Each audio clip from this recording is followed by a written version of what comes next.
حضر أمس السيد رئيس الجمهورية السيد عبد العزيز بوتفليقة بقاعة المجار بالعاصمة العرض الشرفي لفيلم لندن ريفر الذي أخرجه الجزائري رشيد بوشرب وحاز مؤخرا على جائزة الدب الذهبي لمهرجان برلين. الفيلم الذي حضر عرضه فنانون وممثلون يتناول العلاقة بين الغرب والعالم الإسلامي من خلال قصة مسلم ومسيحية إنجليزية يلتقيان في لندن عندما كان يبحثان عن ولديهما بعد الاعتداءات التي تعرضت لها لندن سنة 2005.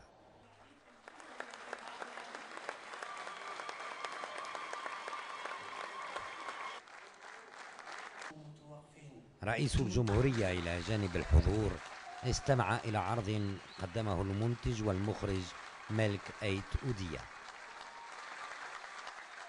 Comme vous, Monsieur le Président, ont tout sacrifié pour que nous puissions vivre libres. Ce sacrifice m'a permis de naître algérien. Et en tant qu'Algérien, j'ai pu sans entrave étudier en France.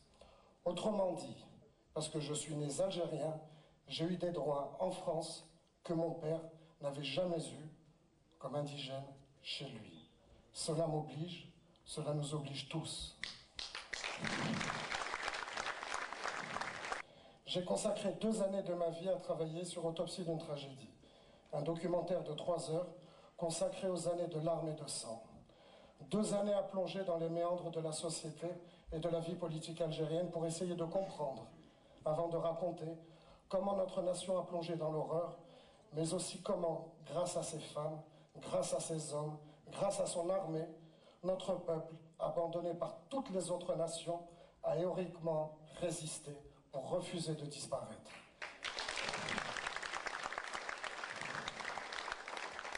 En 1999, Monsieur le Président, c'est une nation exsangue que vous avez commencé à conduire. Aujourd'hui, même si certains ne veulent pas le voir, Monsieur le Président, cette nation algérienne, grâce à votre politique de réconciliation nationale, elle s'est levée, elle est debout.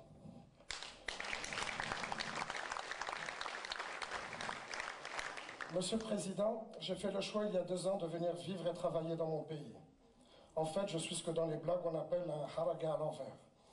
Vous le savez tous, l'Algérie, on peut la quitter un temps, mais l'Algérie, elle ne vous quitte jamais. J'ai donc décidé de venir partager ma modeste expérience, de donner ici ce que les plus grands de ma profession m'ont appris en Europe et ailleurs. J'ai fait ce choix parce que vous m'avez permis, Monsieur le Président, de croire en mon pays.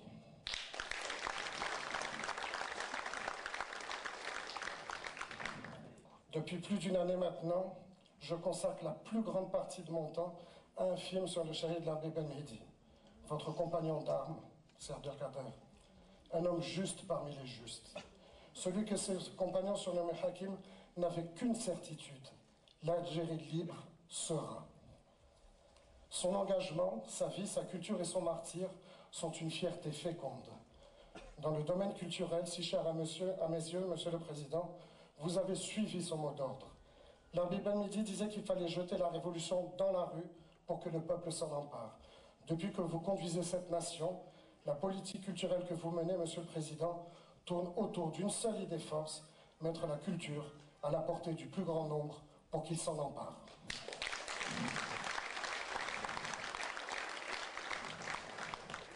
Oui, vous êtes le premier chef de l'État à considérer que l'Algérien n'est pas un tube digestif et à agir en conséquence. Nos pères ne se sont pas levés le 1er novembre pour du pain ou du travail. Ils se sont levés pour une certaine idée de leur peuple, de son identité, de sa culture, de sa dignité et de sa destinée. Monsieur le Président, vous avez raison de suivre le sillon que nos pères nous ont tracé. Continuez sur leurs traces, nous sommes avec vous.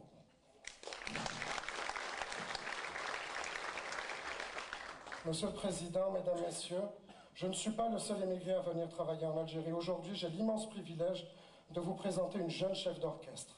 Elle dirige à Paris un conservatoire de musique et depuis janvier 2007, Elle a commencé à conduire l'Orchestre symphonique national à l'occasion d'Alger, capitale de la culture arabe. Elle a 30 ans, elle est brillante. Les spécialistes lui prédisent le plus grand avenir. Elle s'appelle Zaïa Ziwani.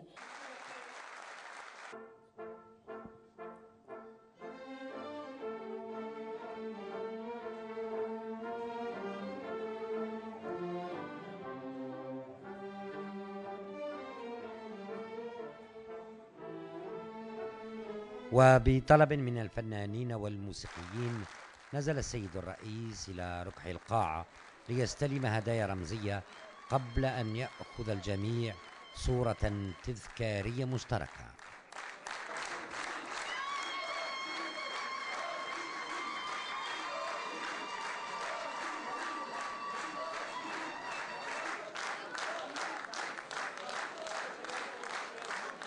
أساتذة، عمال وطلبة، له الشرف أن يحيي هذه التحفة المصنوعة يدويا بواسطة المعهد